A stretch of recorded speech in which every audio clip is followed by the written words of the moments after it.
نبی کریم صلی اللہ علیہ وسلم فرماتے ہیں کہ ایک صحابی حضور کی بارگاہ میں آیا، عرض کی یا رسول اللہ صلی اللہ علیہ وسلم، پریشان رہتا ہوں اپنی آخرت کے لیے، اور یہ بھی بڑا اللہ کا فضل ہے کہ کوئی آخرت کے لیے پریشان ہو۔ حضور میں اپنی آخرت کے لیے بڑی پریشانی میں رہتا ہوں، کوئی ایسی بات بتا دیں کہ رب مجھے نجات عطا کر دے۔ تو نبی پاک صلی اللہ تعالیٰ علیہ وسلم نے ایک ہی بات ارشاد فرمایا تم اپنے رب کے ساتھ بددیانتی نہ کرنا، اللہ تجھے نجات عطا کر دے گا۔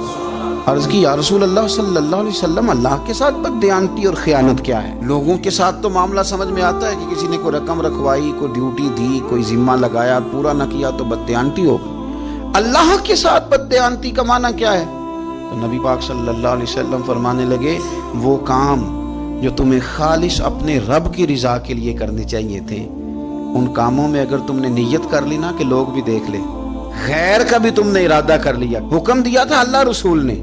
کرنے تھے اللہ رسول کے لیے، اور جب تم نے ارادہ کر لیا نا کہ ذرا لوگوں کو بھی پتہ چل جائے میں نمازی ہوں، تہجد گزار ہوں، قاری قرآن ہوں، عامل بالسنہ ہوں، شریعت اسلامیہ کا پابند ہوں، جب تم نے یہ والا ذہن بنا لیا نا تو پھر تم نے اپنے رب کے ساتھ بددیانتی کی، تم نے خیانت کی، پھر تم نے ٹھیک نہیں کیا۔ جب تم نے یہ ذہن بنا لیا کہ لوگوں کو پتہ چل جائے۔ حضرت شاہ منصور رحمۃ اللہ علیہ فرماتے ہیں کہ میرا ایک شخص سے بڑا قریبی تعلق تھا اور میں اسے بڑا نیک سمجھتا تھا، اور اچھے الفاظ میں اس کا لوگوں کے ہاں ذکر تھا، لوگ اسے نیک ہی سمجھتے تھے، لیکن مجھے کسی نے بتایا کہ وہ بہت ہی زیادہ بیمار ہے۔ میں تیمارداری کرنے گیا، میں نے اسے جا کے دیکھا تو بڑی اذیت میں تھا۔ میں نے کہا کیا ہوا؟ کہنے لگا حضور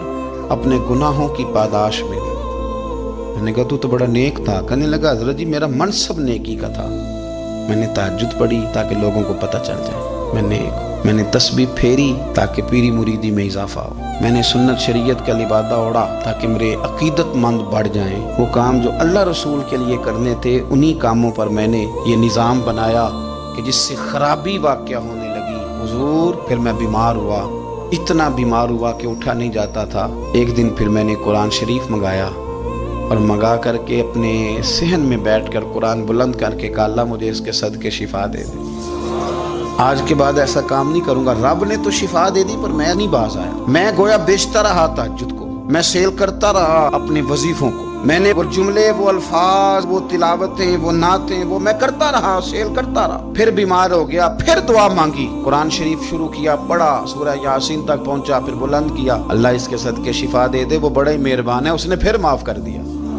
لیکن حضور اس کی بار یہ ہوا ہے کہ میں نے کئی دفعے معافی مانگی، کئی دفعے توڑی، اب میں نے پھر وہی کام کیے لوگوں کو دکھانے کے لیے، لوگوں کو راضی کرنے کے لیے۔ ہمارے پلے کچھ بھی نہیں بچتا، جو کچھ ہے وہ دوسروں کو دے ڈالا۔ اس لیے نبی پاک علیہ السلام فرماتے ہیں قیامت کے دن اللہ تعالیٰ کچھ لوگوں سے فرمائے گا جن کو دکھانے کے لیے نمازیں پڑھتے تھے جاؤ ان سے جا کے اجر مانگو، جن کو دکھانے کے لیے تم نے صدقات کیے ان سے کہو تمہیں اجر دیں، جن کو دکھانے کے لیے تم نے روزے رکھے ان سے کہو تمہیں اجر دے۔ وہ جو تم نے لبادے اوڑے نا اور بڑا کچھ تم بنے کہ میں داڑھی والا، میں پگڑی والا، میں جبے والا، جن کو دکھانے کے لیے کیا جاؤ جا کے ان سے اجر لو،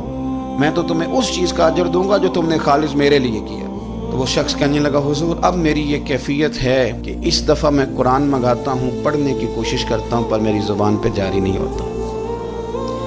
آپ میرے لیے دعا فرما دیں۔ کہتے ہیں میں بھی رویا، وہ بھی رویا،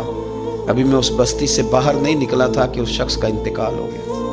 وہ چلا گیا۔ آج تک پریشان ہوں کہ مالک بندہ نوازی فرما، تھوڑا سا اپنے لیے بھی ہمیں کچھ کرنا ہے، ہمیں غور کرنا ہے کہ یہ کام کرتے وقت میرا ارادہ کیا ہے، اس کام سے میرا مقصود کیا ہے، اور جس ارادے سے میں کر رہا ہوں پھر اس کا نتیجہ کیا ہے۔ اگر اسی طرح الجھ گئے، میں کہتا ہوں کہ ہم نے دعوتیں ولیمے بھی کھائے اور ہم منگنی میں بھی گئے اور ہم بارات میں بھی گئے اور ہم جناب سیاسی میٹنگ میں بھی گئے، کس لیے کہ دنیا داری ٹھیک رہے، یہ سارے کام دنیا کے لیے کر لیے تھے تو اب نمازیں تو نہ دنیا داری کے لیے پڑھ، یہ سارا کچھ ہو گیا تھا نا دنیا داری کے لیے، تو اب داڑھی حج زکوٰۃ کا معاملہ تو دنیا داری کے لیے نہ کریں۔ اب اس پر تو نہ دھبا ڈالیں، اس پر تو نہ وہی لیبل لگا لیں کہ یہ اوپر بڑا اچھا خوبصورت پیکٹ اور اندر سے نکلے کوئی شے نہ، خرابی ہو جائے اور صبح قیامت جب راز کھلیں تو پھر ہم سے چھپنے کو جگہ ہی نہ مل سکے۔ نبی کریم صلی اللہ تعالیٰ علیہ وسلم نے ہماری تربیت فرمائی، حضور فرمانے لگے مخلص ہو کے عمل کرنا، اگر تھوڑا بھی ہوا تو تمہیں کفایت کر جائے گا، تمہارے لیے کافی ہو جائے گا، تھوڑا بھی ہوا، شرط یہ کہ وہ خالص